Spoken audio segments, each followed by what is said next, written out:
Ребят, уже пятая машина подряд, остается в электростале. Вот у пацанов мобил-центр. С маслом у нее проблем точно не будет с частой заменой. Короче, уходит в хорошие руки. Чё сегодня я на выкупе? Весь день на выкупе. Поехал одну смотреть машину 46-ю. В общем, человек меня опрокинул, прям жестко опрокинул. Я ехал 3 часа на такси, ну, чтобы быстрее туда-сюда. И, соответственно, когда я подъезжал, 10 минут осталось до того, чтобы подъехать. А он сидел в автосалоне в китайском, Иксит или как его там. И он пишет: извините, я ее продал. А чтобы вы понимали, она висела за 800 тысяч. Отдал он эту машину в трейд-ин 400. Хотя объективно, если бы он умел продавать, человек владел, кстати, 15 лет машины, ну мог бы, 10 минут еще подождать. И, короче, он мог ее продать даже в теории за эти 800 тысяч, потому что 2 владельца, и технически она в порядке, единственный там цвет был такой не очень. Но это фиг с ним. Ну вот такие люди бывают, хотя мы договорились, вроде я ему не предлагал 400 тысяч, вы уж не думайте, я всегда в последнее время вообще машины выкупаю по рыночной цене, если не выше, да, просто меня интересует состояние. Понятно, в 2 раза выше рынка я не куплю, хотя такое тоже возможно, тут зависит все от тачки, от состояния, ликвидности, и т.д. и т.п., как говорится. По низу рынка или там очень дешево от первой цены я такие машины вообще не рассматриваю, реально. Я даже не открываю такие объявления. Хотя они иногда так заманчиво выглядят, что хочется очень купить. Но низкая цена, значит, что-то не так. Я всегда вот поэтому придерживаюсь. Короче, еду я за другой машиной. Догадаетесь или нет? Гильзованный мотор. 4.8. 3 владельца. Черная. Первая цена... на сегодняшний день первая цена 1 000 000 рублей. Полгода назад эта первая цена была 650, наверное, 700. Сейчас таких цен, увы, нет. Поэтому интересно, да, конечно. Ну, наверное, короче, вы сейчас все увидите. Если я ее купил, значит купил. Еще я еду, еще надо успеть.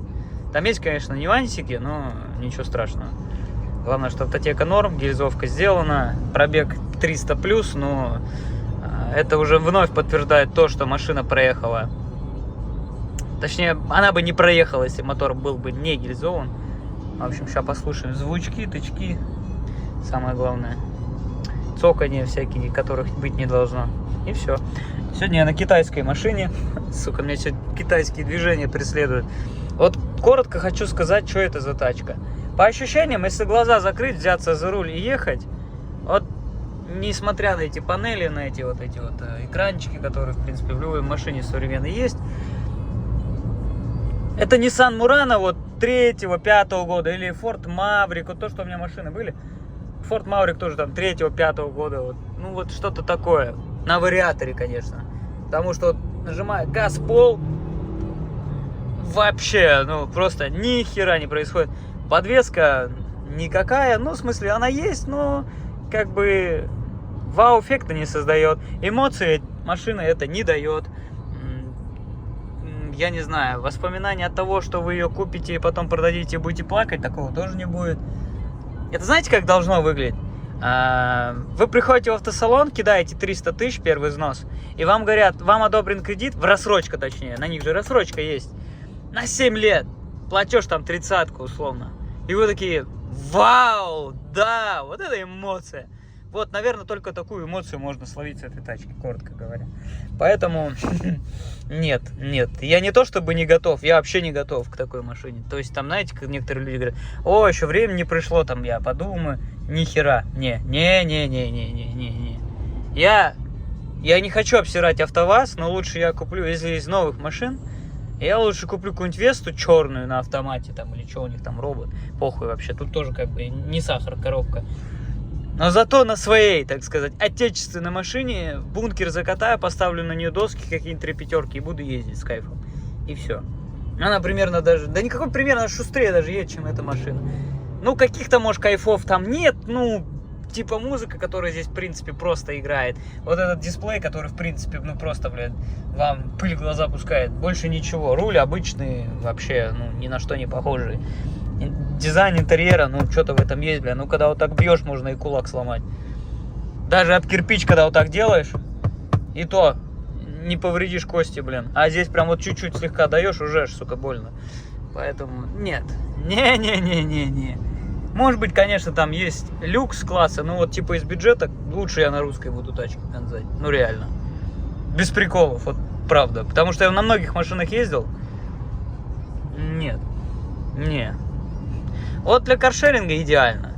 Сел, посадил свою жопу, сколько там, 12-13 рублей минута, едешь с кайфом. Ну как с кайфом? Я насчет кайфа не могу сказать, ну, в принципе, просто едешь. Едешь покупать нормальную тачку, в которую сейчас сядешь и с кайфом доедешь. Хотя она там 2007 года. В общем, давайте. Бжих! Забронировал я тачку, съездил, посмотрел. Там просто блатные номера. Соответственно, собственники сейчас их кинут на хранение. Соответственно, я приеду, спокойно заберу. Состояние машины мне очень зашло. И знаете, что самое главное? Я вот на ней уже сегодня полдня, на этой машине. И не знаю, что хочу сказать. Сейчас кто-то подумает, бля, она мне нравится. Нихера, блядь, сука, я устал на ней уже ехать, отвечаю. Меня она уже, бля, меня от нее подташнивает, честно говоря. Вот я взял рейнджа, да? Блин, он такой мягкий, он такой комфортный. Газ даешь, выхлоп, звук, качество материалов, звук магнитолы, блин. Пусть там все полудревнее, но черт возьми, мне это ближе. На этом, сука, мне уже выйти, отвечаю, я просто хочу доехать поближе к дому, и там сесть на автобус там и так далее. И все на этом. Вот прям нету желания, типа, вот дальше на ней кататься. Вы знаете, бывает каршеринг, там берешь какую-нибудь ешку там свежую. Или даже вот Октавия вот есть. Ее даже хочется, знаете, как оставить, типа, на сутки, может, еще покататься. Типа, ну, вот такая мысль иногда просто проскальзывает в голове. Здесь только одна мысль. Она прям не проскальзывает, она прям упирается в мозг, так сказать, в извилины. Я не знаю, как вам это преподнести, но я думаю, вы поняли. Ну, его нахер.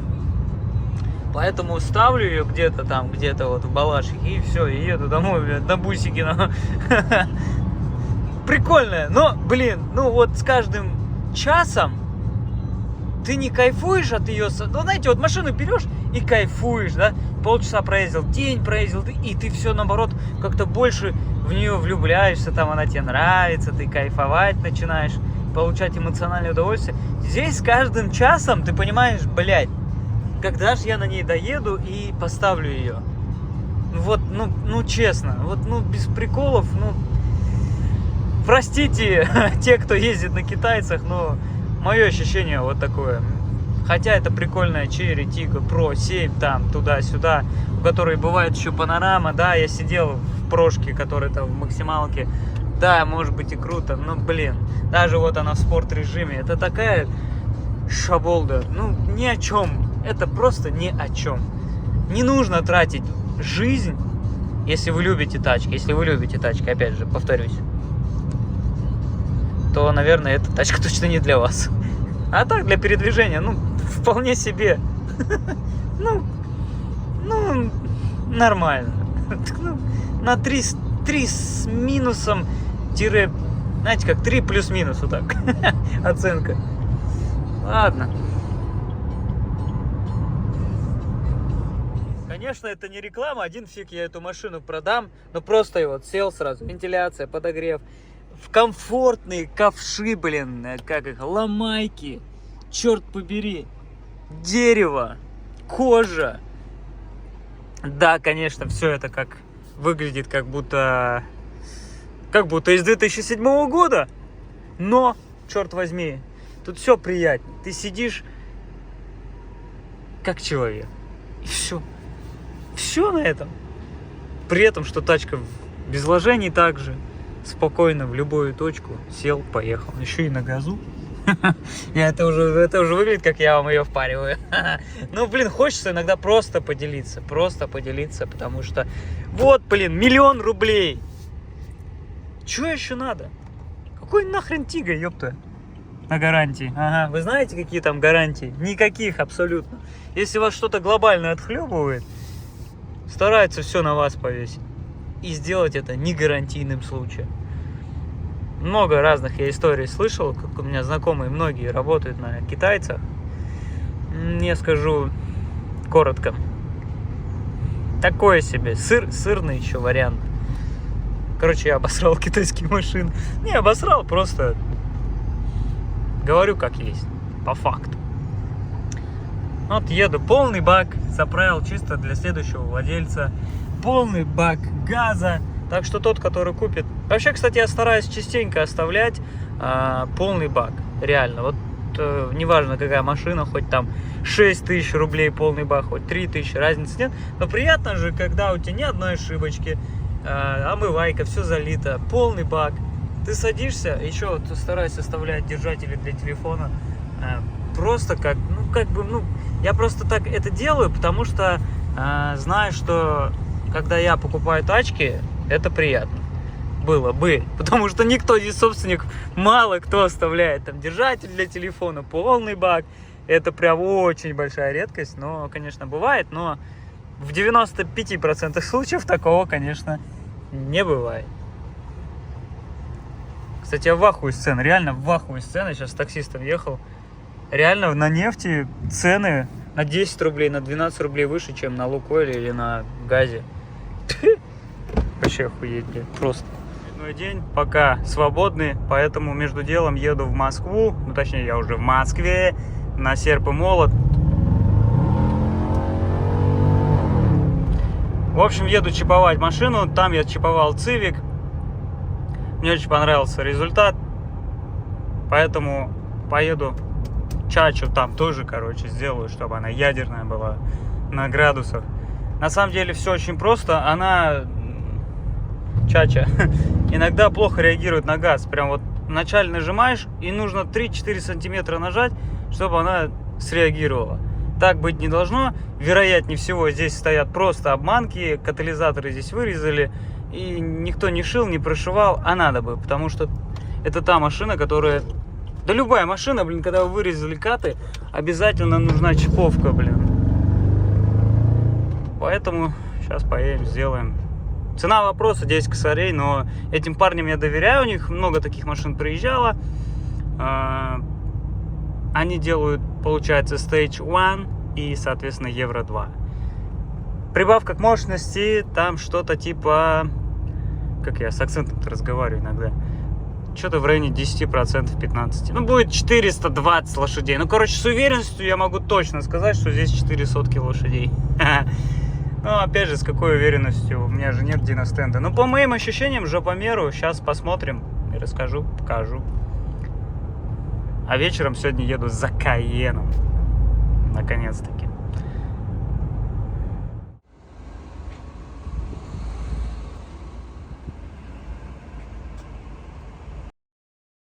Ну, в общем, чипанули. Чуть-чуть педаль стала отзывчивее, но все равно что-то не то. Свечки я уже заказал. Уже жду их, блин, неделю. В общем, все равно что-то не то. Может быть, ДМРВ. Короче, вот нажимаешь газ, педаль, и она не сразу реагирует. Сейчас чуть получше стало, но не прям уж так, как хотелось бы. В общем, нужно разбираться с этой фигней. Может быть, из-за того, что бублику пиздец скоро придет. Потому что есть дергание на 30-40 километров. Поддергивается прям. Ну и есть ошибка по раздатке. Скорее всего, либо проводка, либо сама раздатка, может какой-то блок. Еще есть ошибка по пневме, она иногда не видит блок управления пневмоподвески. Хотя пневма не спускает ничего, но есть момент, то, что когда вниз уронишь до конца, то падает только одна сторона.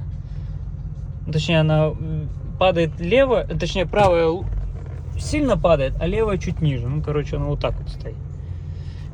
Не должно быть так. Но ничего страшного. Ну, вот сейчас посмотрим. Я не знаю, как. Вот в S-режим, если вот... Вот сейчас я нажму газ. Раз, два, три. Бля, ну сейчас вроде реагирует как-то. Вроде бы как будто. Но все равно что-то да не то. Понятно, что от нее, что от нее хотеть, машине хрен знает сколько лет, но тем не менее, блин, сколько у меня было. Ни хера себе. Ну она едет, ну как-то.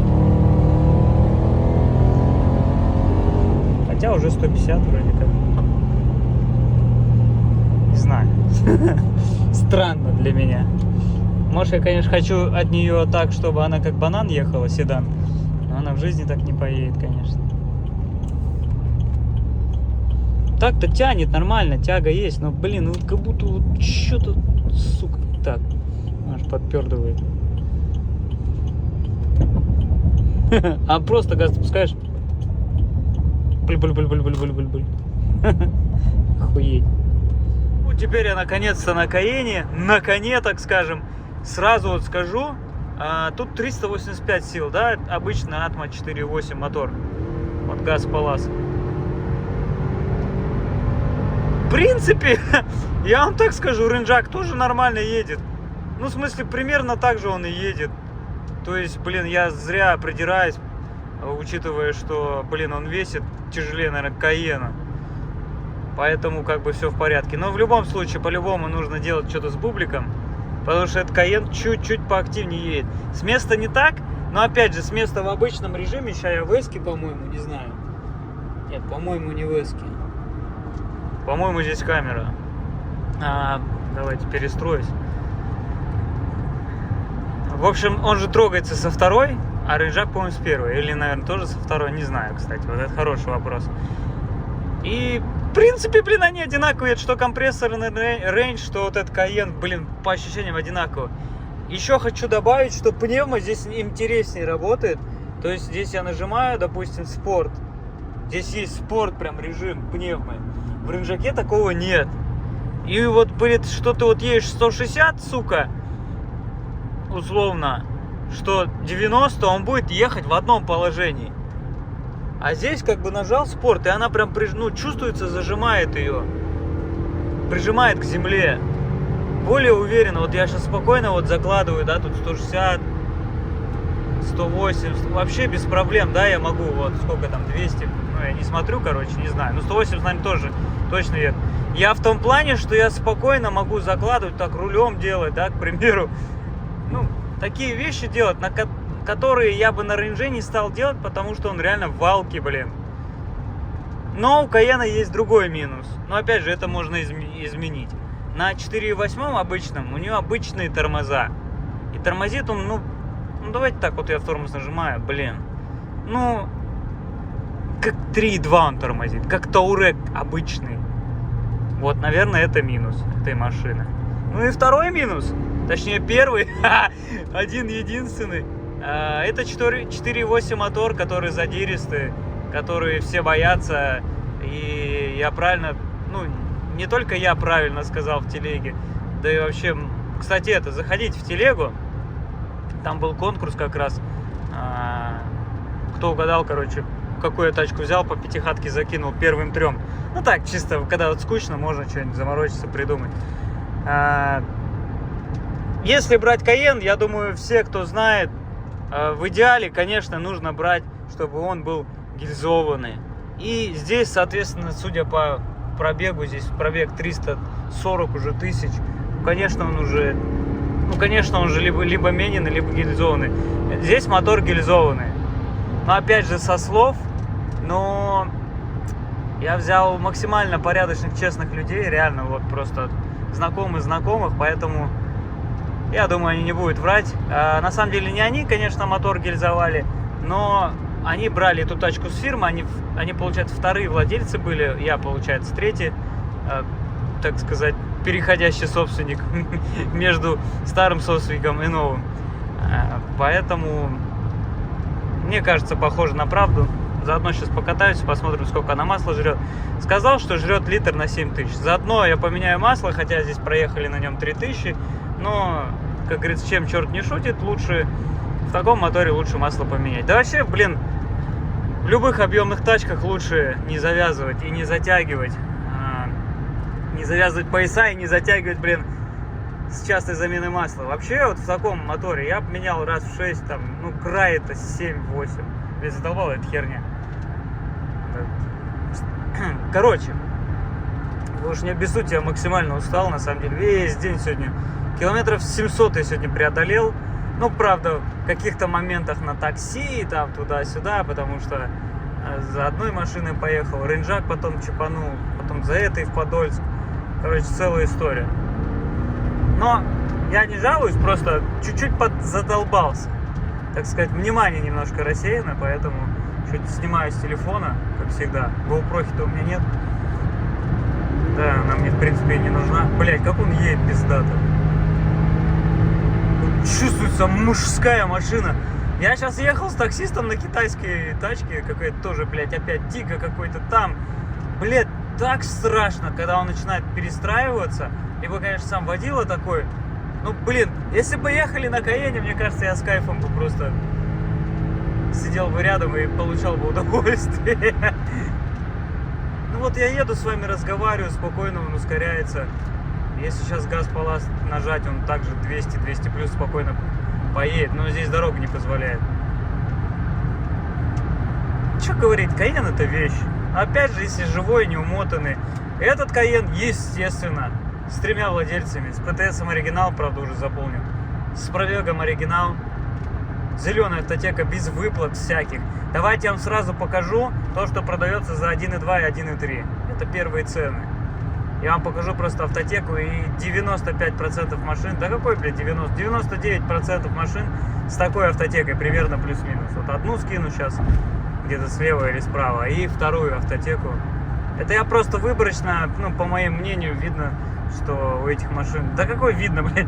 Они у всех эти расчеты, выплаты и так далее. И там неизвестно, выплаты это, страховые махинации, что угодно. Короче, не хочется, знаете, вот, если вот хочется Каен, вот в моем понимании, главное, чтобы он был черный или красный, но это уже ГТС-ка, или рыжий. И в идеале, конечно, гильзованный мотор, да, вот в моем понимании. И, конечно, вишенка на торте — это зеленая автотека. Здесь все в порядке в этом плане, во всех параметрах. Даже на крышке багажника надпись «Турбо». Ну, хотя это не турбо. Ну, а кто знает? Никто. В общем, давайте доеду, покажу сейчас или уже завтра, что с ним нужно делать. Да, особо ничего вроде как не надо делать, но все равно поднимем, посмотрим. Мне просто, блин, очень приятно. Вот был до этого Каен зимой серый такой, асфальт, цвет мокрый асфальт. Блядь, ну, вот тут ощущение гораздо приятнее. Эта машина, ну, чувствуется, что за ней следили, и какая-то уверенность в этой машине почему-то есть. Вот бывает, знаете, душок, чувствуешь, вот, блядь, прям, уф. А иногда тачку берешь, думаешь, блядь, лишь бы что-нибудь не отхлебнуло. Здесь такого ощущения нет. Ладно, давайте уже доеду, короче, а то я что-то в натуре уже и залипаю. Но интересно просто поделиться, первые эмоции. Это круто. Каен, блин, за этот бюджет, там, вот 1.3, блин, я не знаю, что можно придумать. Ну, можно рынжака взять, но рынжак — это немножко другая атмосфера. У рынжака, наверное, особенность того, что он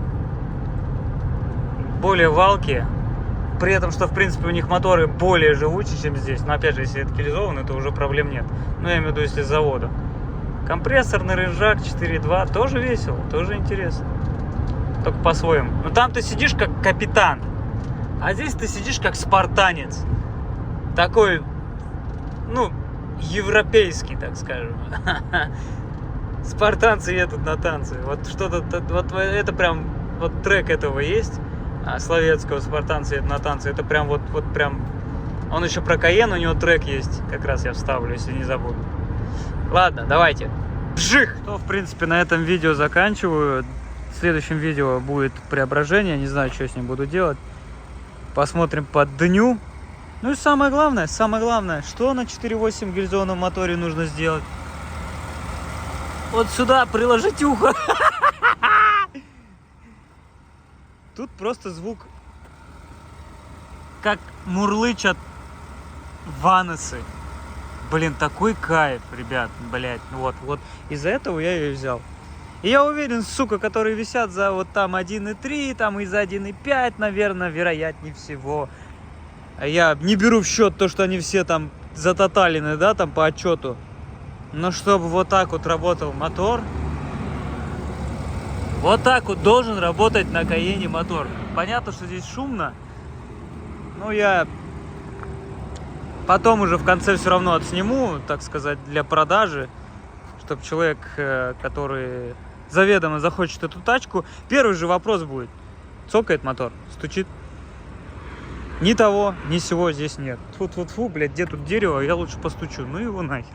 На самом деле, кто владеет такими тачками, ничего страшного в ней нет. Если следить, обслуживать, все будет хорошо.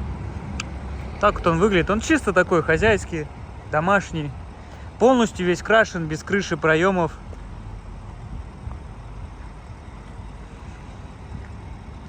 Все, запомнили? Я, кстати, не понимаю на фарах, что это у них. Пленка или они реально такие заводы темные? Прям интересно. Ну, конечно, замытый. Под дню посмотрим. Крышка открывается, сама закрывается. А, это надо центральный замок открыть. Ну, меня удивило, что здесь крышка багажника сама открывается. У меня до этого был Каен, ей нужно было помогать. Так он блестит уже, в принципе, зеркальный.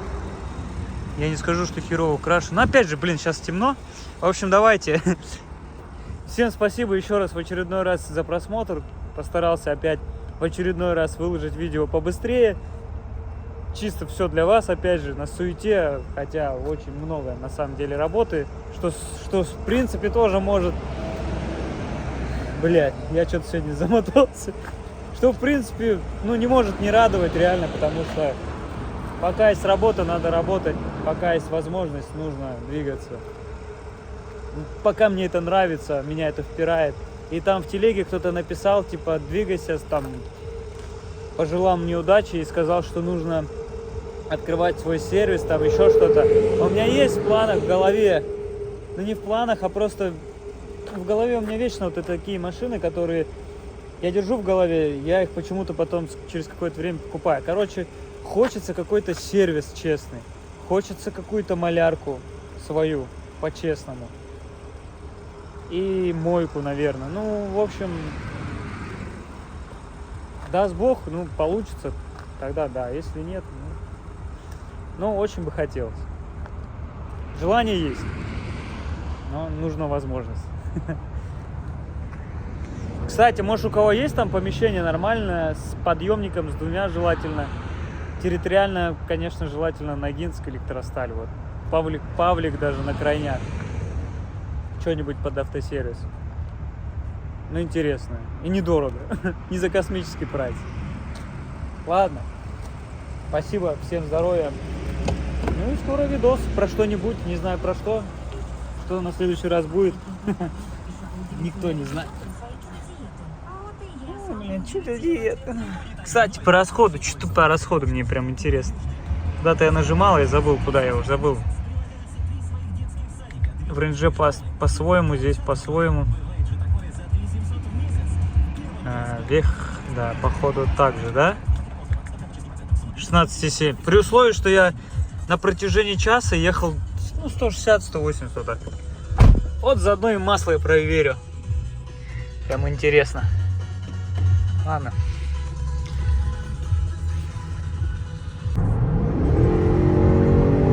Да, кстати, забыл добавить, Финик, тот самый, который на ништяках продан в Электросталь, прям остается у меня в городе.